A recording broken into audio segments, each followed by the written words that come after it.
Welcome to মুঠোফোন পাঠশালা।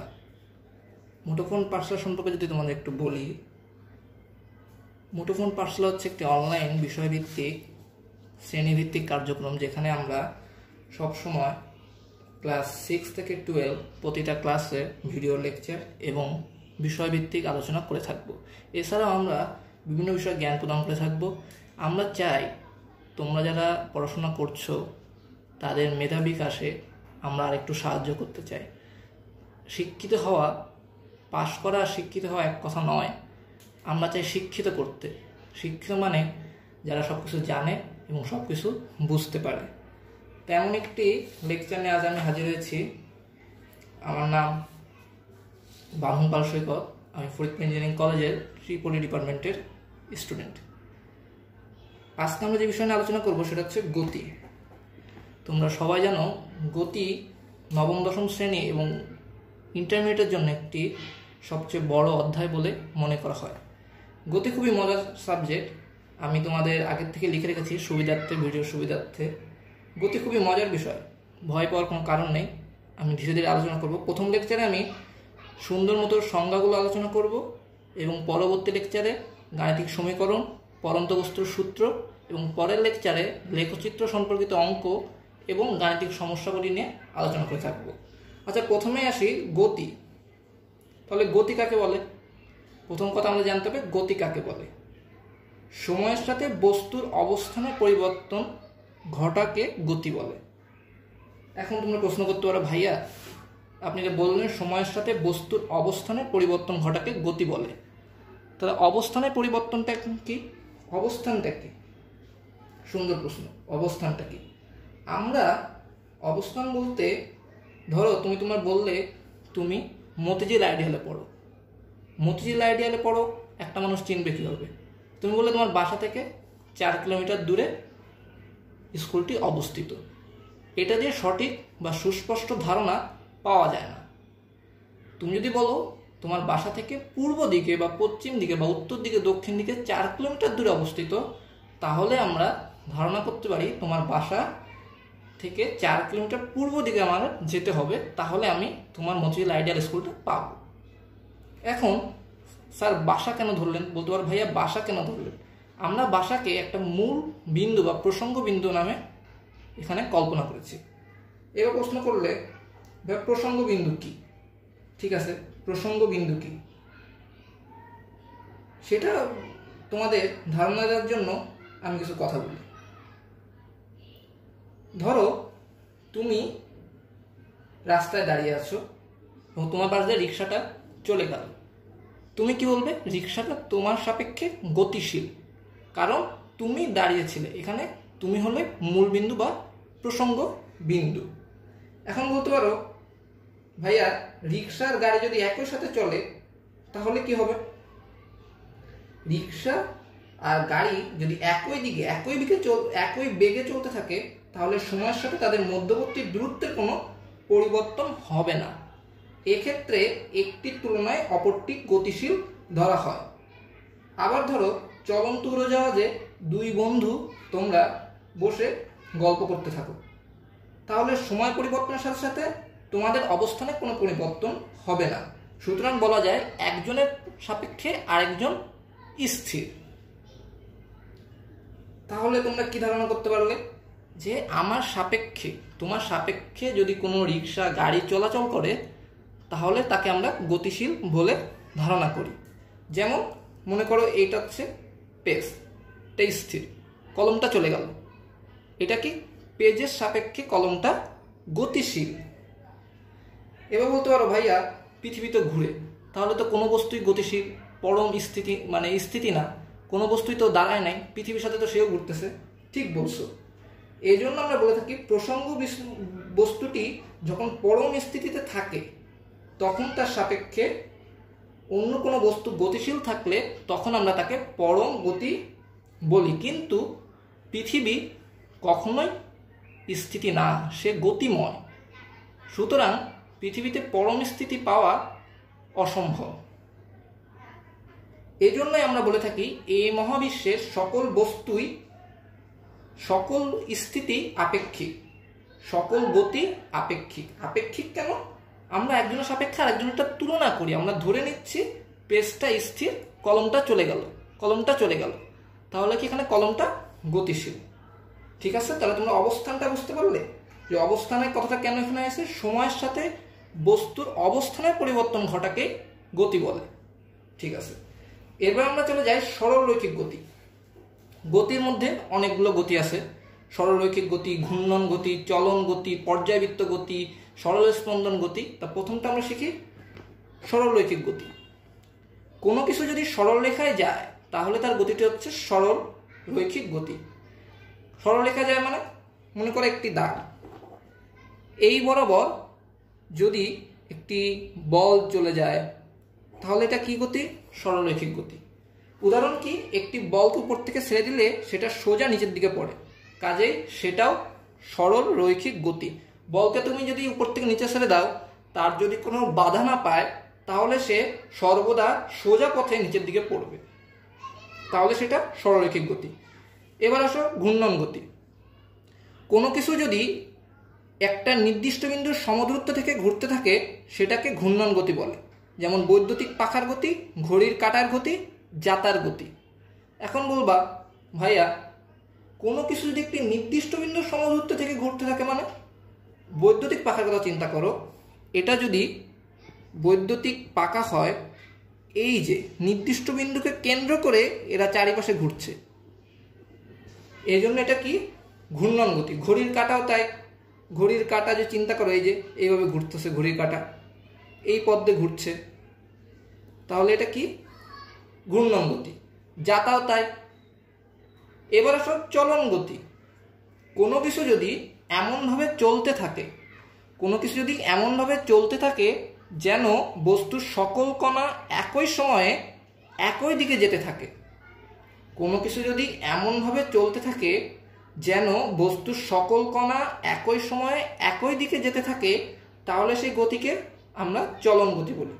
এমনভাবে চলতে থাকে মানে, মনে করো একটি গাড়ি, এটা ধরে নাও গাড়ির সকল কণা একই দিকে যাচ্ছে, চাকার কথা যদি বাদ দাও তাহলে গাড়ি সামনের দিকে আগাচ্ছে, তার মানে গাড়ির প্রত্যেকটা কণা সামনের দিকে অগ্রসর হচ্ছে। এই ক্ষেত্রে আমরা কি বলছি? এটাকে চলন গতি। ঠিক আছে, ক্লিয়ার? এরপরে আসো পর্যায়বৃত্ত গতি। কোনো গতিশীল বস্তু যদি নির্দিষ্ট সময় পর পর একটি নির্দিষ্ট বিন্দু দিয়ে একই দিকে অতিক্রম করে তাহলে সেই গতিকে পর্যায়বৃত্ত গতি বলে। এক্ষেত্রে উদাহরণ কি? ঘড়ির কাঁটার গতি, দোলনার গতি, বৈদ্যুতিক পাখার গতি। আচ্ছা, পর্যায়বৃত্ত গতিটা আমরা আরো ক্লিয়ার হয়নি। কোনো গতিশীল বস্তু যদি নির্দিষ্ট সময় পর পর, মানে একটা নির্দিষ্ট সময় পর পর, মনে করো সেটা 30 সেকেন্ড বা 1 মিনিট পর পর একটি নির্দিষ্ট বিন্দু দিয়ে একই দিকে অতিক্রম করে, মনে করো একটা নির্দিষ্ট বিন্দু থেকে সে একই দিকে পাস করছে, তাহলে সেই গতিকে পর্যায়বৃত্ত গতি বলে। যেমন কি ঘড়ির কাঁটার গতি, 60টা সেকেন্ডে 1 মিনিট। 12টা ঘর, 1 2 3 4 করে যদি 12 ঘর চিন্তা করা হয় তাহলে 12টা ঘর অতিক্রম করার পরেই ঘড়ির কাঁটা আবার 1-এ আসবে। দোলনার গতিও সেম। দোলনার গতি যদি তুমি দোলনা চালাও, এইটা যে নির্দিষ্ট বিন্দু হয় সে এখানে যাবে, সর্বোচ্চ পর্যায়ে যাবে, আবার একটা নির্দিষ্ট সময় পর আবার এই বিন্দুটাকে অতিক্রম করবে। বৈদ্যুতিক পাখাও চিন্তা করলে তোমরা পেয়ে যাবে। তাহলে পর্যায়বৃত্ত গতিকে আরেকবার বলো। কোনো গতিশীল বস্তু যদি নির্দিষ্ট সময় পর পর একটি নির্দিষ্ট বিন্দু দিয়ে একই দিকে একইভাবে অতিক্রম করে তাহলে সেই গতিকে পর্যায়বৃত্ত গতি বলে। ওকে, সরল স্পন্দন গতি। সরল স্পন্দন গতি হচ্ছে, এর উদাহরণ হচ্ছে ঘড়ির পেন্ডুলাম। ঘড়ির পেন্ডুলাম কেন? সরল স্পন্দন গতি পর্যায়বৃত্ত গতির মতোই, এটা হচ্ছে কোনো গতিশীল বস্তু যদি নির্দিষ্ট সময় পর পর একটি নির্দিষ্ট বিন্দু দিয়ে একই দুই পাশে অতিক্রম করে, অর্থাৎ ঘড়ির পেন্ডুলাম হচ্ছে এইটা এই পাশে একবার যাবে, সর্বোচ্চ পর্যায়ে যাওয়ার পরে এর গতি আস্তে আস্তে কমতে থাকবে, কমতে কমতে এখানে যখন এসে সে আবার সর্বোচ্চ পর্যায়ে যাবে তখন আবার সে সর্বনিম্ন, মানে এখানে যখন তার গতি যখন হ্রাস পেতে পেতে সর্বোচ্চ পর্যায়ে চলে আসবে, এই পিক পয়েন্টে চলে আসবে, এখান থেকে সে আবার এই পথে ধাবিত হবে। তাহলে ঘড়ির পেন্ডুলামের গতি কি? সরল স্পন্দন গতি। মানে তুমি যদি একটা স্প্রিং এর কথা চিন্তা করো, স্প্রিং যখন থাকবে, ধরো স্প্রিং এর কথা যে চিন্তা করো, এই হলো স্প্রিং, এটা হচ্ছে তার মধ্যে কোনো টানা হয় না, কোনো কিছু করা হয় না। এখন যদি তুমি স্প্রিংটাকে টানো, সে এতটুকু নিচে নামবে, এতটুকু কি হবে, নিচে নামবে। ছেড়ে দেওয়ার পরে দেখা যাবে স্প্রিংটা এতটুকু উপরে উঠছে। তাহলে এইটা কি, একটা নির্দিষ্ট বিন্দু, সর্বোচ্চ পর্যায়ে সে এতটুকু নামছে এবং সর্বনিম্ন পর্যায়ে সে এতটুকু উপরে উঠছে, আবার এখানে ফিরে আসছে। এটা হলো সরল স্পন্দন গতি। যে গতি দুপাশে, সম্মুখ দিকে এবং বিপরীত দিকে দুই পাশে অগ্রসর হবে, সেটা হচ্ছে সরল স্পন্দন গতি। এবার আসো স্কেলার রাশি। আমাদের গতি পড়তে গেলে কিছু রাশির মুখোমুখি হতে হবে, সেজন্য আমরা আগে থেকেই স্কেলার রাশি আর ভেক্টর রাশি নামে দুইটা টপিক আলোচনা করব। স্কেলার রাশি, যে রাশি শুধু একটি সংখ্যা বা মান দ্বারা প্রকাশ করা যায় তাকে স্কেলার রাশি বলে। অর্থাৎ একটি সংখ্যা দ্বারা প্রকাশ করা, যেমন দৈর্ঘ্য মিটার, 4 মিটার বা কিলোমিটার, যেটা বলো, সময় 20 সেকেন্ড, ভর 4 কেজি। অর্থাৎ 4 মিটার দ্বারা বুঝতে পারছি আমরা যে তার দৈর্ঘ্য কতটুকু। ঠিক আছে, এবার আসো ভেক্টর রাশি কি। ভেক্টর রাশি হচ্ছে যে রাশি প্রকাশ করার জন্য মান ও দিক উভয় প্রয়োজন হয় তাকে ভেক্টর রাশি বলে। এটার উদাহরণ কি, বেগ। কেন বেগ? বেগ হতে পারে, সরণ হতে পারে, কারণ বেগ প্রকাশ করার জন্য মান ও দিক উভয় বলতে হয়। যেমন বাঘ এত বেগে এই দিকে অগ্রসর হচ্ছে, বাঘ 20 মিটার পার সেকেন্ড বেগে পূর্ব দিকে অগ্রসর হচ্ছে। তাহলে ভেক্টর রাশি প্রকাশ করার জন্য কি প্রকাশ করা হয়, মান ও দিক উভয় প্রকাশ করা হয়। এবার আসলে দূরত্ব কাকে বলে? যে কোনো দিকে বস্তুর অবস্থানের পরিবর্তনই হচ্ছে দূরত্ব। তাহলে যে কোনো দিকে বস্তুর অবস্থানের পরিবর্তন হচ্ছে দূরত্ব। দূরত্ব একটি সংখ্যাসূচক রাশি যা কোনো বস্তু কত দূরে রয়েছে তা নির্দেশ করে। অর্থাৎ যে কোনো দিকে বস্তুর অবস্থানের পরিবর্তন হচ্ছে দূরত্ব, সে যে কোনো দিকে হতে পারে। আমরা দিক নিয়ে আলোচনা করব না দূরত্বের মধ্যে, আমরা কি নিয়ে আলোচনা করব, সে কতটুকু অগ্রসর হয়েছে, তার মানটা কত, এটা নিয়ে আমরা অগ্রসর হব। তো দূরত্ব একটি সংখ্যাসূচক রাশি যা কোনো বস্তু কত দূরে রয়েছে তা নির্দেশ করে। এবার আসলে সরণ। কোনো বস্তুর সরণ একটি ভেক্টর রাশি যার মান বস্তুটির শেষ এবং আদি অবস্থানের মধ্যে ন্যূনতম দূরত্ব এবং দিক হলো আদি থেকে শেষ অবস্থানের দিকে। কিভাবে? কোনো বস্তুর সরণ হলো একটি ভেক্টর রাশি। মনে করো এইটা একটা আঁকাবাঁকা পথ, এইটা এ আর এইটা বি। এই পথে একটা গাড়ি এই পর্যন্ত গেছে, তার মনে করো 5 কিলোমিটার দূরত্ব। ঠিক আছে, দূরত্ব কত? 5 কিলোমিটার। কারণ কি, গাড়িটা এখান থেকে এই পর্যন্ত গেছে, তার দূরত্ব কত? সিম্পল জিনিস, 5 কিলোমিটার। কিন্তু যখন সরণ নিয়ে আলোচনা করব আমরা, সরণ নিয়ে বস্তুটির শেষ ও আদি অবস্থানের মধ্যে, যে এটা কি আদি অবস্থান, এখান থেকে যাত্রা শুরু করেছে, এটা যদি আদি অবস্থান হয় তাহলে তার শেষ অবস্থান কোনটা? এইটা। তাহলে এইটা আদি, এইটা শেষ। তাহলে এদের মধ্যে ন্যূনতম দূরত্ব এবং দিক এই যে এই দিকে তারা গেছে, তাহলে এইটার মান হয়তো ধরো নাও 3 কিলোমিটার। সরণ আর দূরত্ব, সরণ আর দূরত্ব দুইটা আলাদা জিনিস। সরণ কি, আমি আবারও বলি, কোনো বস্তুর সরণ একটি ভেক্টর রাশি যার মান বস্তুটির শেষ এবং আদি অবস্থানের মধ্যে ন্যূনতম দূরত্ব এবং দিক হলো, এবং দিক এই কথাটা উল্লেখ করতে হবে, দিক হলো আদি থেকে শেষ অবস্থানের দিকে, যে আদি থেকে শেষ অবস্থানের দিকে, এটাই কি সরণ। ওকে, এবার আসো তাদের মাত্রা কি। দূরত্ব কিংবা সরণ দুটোর মাত্রা হলো দৈর্ঘ্যের মাত্রা, অর্থাৎ এল মানে লেন্থ। দৈর্ঘ্য কি? লেন্থ। অর্থাৎ সরণ আর দূরত্বের মাত্রা এল। ওকে ফাইন, আমরা সরণ আর দূরত্বের মাত্রা পেয়ে গেলাম। এবার আসো দ্রুতি। আমাদের আরেকটা ইম্পর্টেন্ট বিষয় গতির দ্রুতি। দ্রুতি হলো সময়ের সাথে কোনো বস্তুর অবস্থানের পরিবর্তন হারকে দ্রুতি বলে। সময়ের সাথে কোনো বস্তুর অবস্থানের পরিবর্তনের হারকে দ্রুতি বলে। দ্রুতি কি? দ্রুতি দ্রুত্ব বাই সময়, এই যে অবস্থানের পরিবর্তন দ্রুত্ব, আর সময়ের সাথে বলে সময়, ডি দ্বারা দ্রুত্ব, টি দিয়ে সময় বোঝানো হয়েছে। এখন আসলে গড় দ্রুতি কি, দ্রুতির মধ্যে অনেক আছে, গড় দ্রুতি কি এবার আমরা সেটা নিয়ে আলোচনা করি। বস্তু যদি সুষম দ্রুতিতে না চলে তাহলে তার অতিক্রান্ত মোট দ্রুত্বকে সময় দিয়ে ভাগ করলে গড় দ্রুতি পাওয়া যায়। বস্তু যদি সুষম দ্রুতিতে না চলে, স্যার সুষম দ্রুতি কি, একই দ্রুতিতে যাচ্ছে, তার সময়ের সাথে তার যে দূরত্ব এটা সমানুপাতিক হারে বাড়তেছে, সেটা হচ্ছে কি সুষম দ্রুতি। ঠিক আছে, দ্রুত মোট দ্রুতকে সময় দিয়ে ভাগ করলে গড় দ্রুতি পাওয়া যায়, অর্থাৎ গড় দ্রুতি সমান মোট দ্রুত বাই সময়। ওকে, এবার আসো বেগ নিয়ে আলোচনা করি, ইম্পর্টেন্ট জিনিস এবং এটা সবচেয়ে ইম্পর্টেন্ট গতির মধ্যে বেগ। বেগ হলো সময়ের সাথে কোনো বস্তুর সরণের হারকে বেগ বলে, সময়ের সাথে কোনো বস্তুর সরণের হারকে বেগ বলে। এই জন্য বেগ হচ্ছে ভেক্টর রাশি, কারণ সরণ একটা ভেক্টর রাশি, সরণে আমরা দিক প্রকাশ করেছি এবং সেই সরণটা বেগে কাজে লাগতেছে, তাহলে বেগও একটা ভেক্টর রাশি। অর্থাৎ বস্তুর নির্দিষ্ট দিকে একই সময় যে পথ অতিক্রম করে তাই বেগ। বস্তুর নির্দিষ্ট দিকে একই সময় যে পথ অতিক্রম করে তাই হলো বেগ, একক সময়ে এবং একই দিকে। তাহলে ভি সমান এস বাই টি। এস কেন, সরণ, কারণ নির্দিষ্ট দিকে আমরা বলছি, এখানে দিক উল্লেখ করা আছে এবং সরণের হারকে বলে দিয়েছি, এজন্য সরণ এস বাই টি। আচ্ছা, বেগ আর দ্রুতির মাত্রা একই, V is equal to L per T, length আর টি হলো সময়। আর বেগ ও দ্রুতির মাত্রাও একই, মিটার পার সেকেন্ড। স্যার একক কীভাবে আসলো মিটার পার সেকেন্ড? ওকে, সরণ এস সমান কি আমরা মনে করো 4 মিটার, ঠিক আছে, আর টি সমান ধরে নাও 1 সেকেন্ড, তাহলে কি V is equal to S by T. তাহলে এখানে কি হবে, এম আর এস নিচের থেকে উপরে যাবে, এই জন্য এম এস